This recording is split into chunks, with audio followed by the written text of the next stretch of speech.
The jungle was quiet. Too quiet. Damp air clung to my skin, and the smell of rain-soaked earth filled my lungs.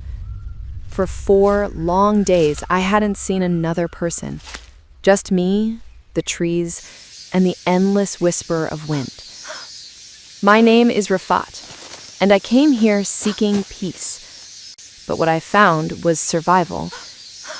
When the sun dipped behind the hills that evening, I realized my food was gone. My lighter was wet. The rain kept falling, tapping the leaves like slow heartbeats. Every sound felt alive. The croak of frogs, the snapping of twigs, the echo of something unseen moving through the dark. I wasn't sure if it was curiosity or hunger that watched me from the shadows. I gathered branches under a huge banyan tree, trying to make a shelter, but everything was soaked. The forest doesn't care about your comfort. It teaches through struggle. So I wrapped myself in my wet jacket, closed my eyes, and listened.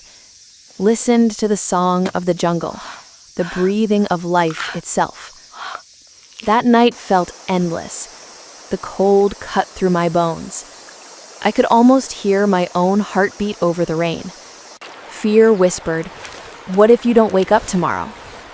But another voice answered, "You will. You have to." And somewhere between those two voices, I drifted into a shallow sleep. At dawn, the mist shimmered like silver threads between the trees. I woke up shivering but alive. The forest smelled fresher, almost forgiving. Then I heard it, the faint murmur of running water. A stream. Hope. I followed the sound, pushing through the bushes, and there it was, a waterfall tumbling down black rock, its mist glowing in the morning sun. I dropped to my knees, cupped my hands, and drank. It was the purest water I'd ever tasted. In that moment, I realized life hides its gifts behind struggle. By noon, hunger returned. I found some wild fruits and tested them carefully, just a small bite. They were sour, but they kept me moving. I walked for hours, through mud and thorn, through the heavy green silence that seemed to breathe with me. Sometimes I thought I heard footsteps, but when I turned around, nothing. Just the forest watching. As the sun sank again, I discovered a small cave near the waterfall. Inside, it was dark, but dry. I gathered leaves, rubbed 2 stones, and finally, fire. Tiny sparks became a flame, and that orange light felt like a miracle. The smoke stung my eyes, but for the first time in days, I was warm. I sat there staring into the fire, thinking about home. The city lights, the noise, the rush of people chasing things that don't matter. Here, in the wild, everything was stripped down to one truth. You either live or you don't. That night, I carved my name on the cave wall, Rafat. Not for glory, not for fear, but to remind myself that I existed here, in this vast silence, and I survived. The next morning, sunlight poured into the cave.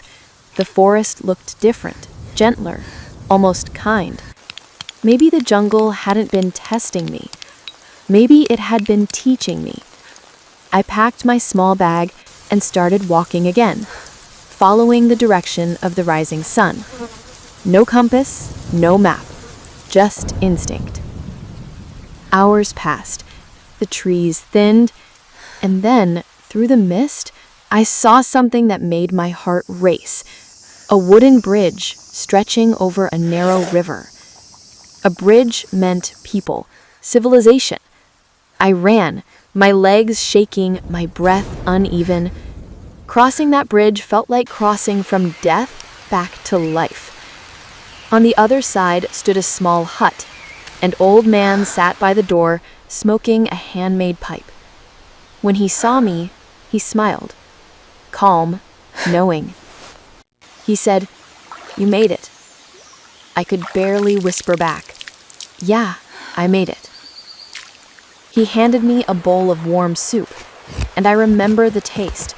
It wasn't just food, it was survival itself. That night, as I rested beside his fire, I thought about everything the jungle had given me. It broke me down, stripped me bare, then rebuilt me into someone stronger, someone grateful. I realized that loneliness isn't the absence of people, it's the absence of purpose. And out there in that vast wilderness, I found mine.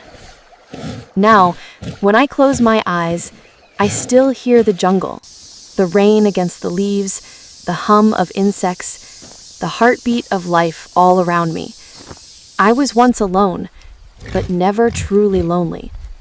Because nature, she was always there, watching, guiding, keeping me alive.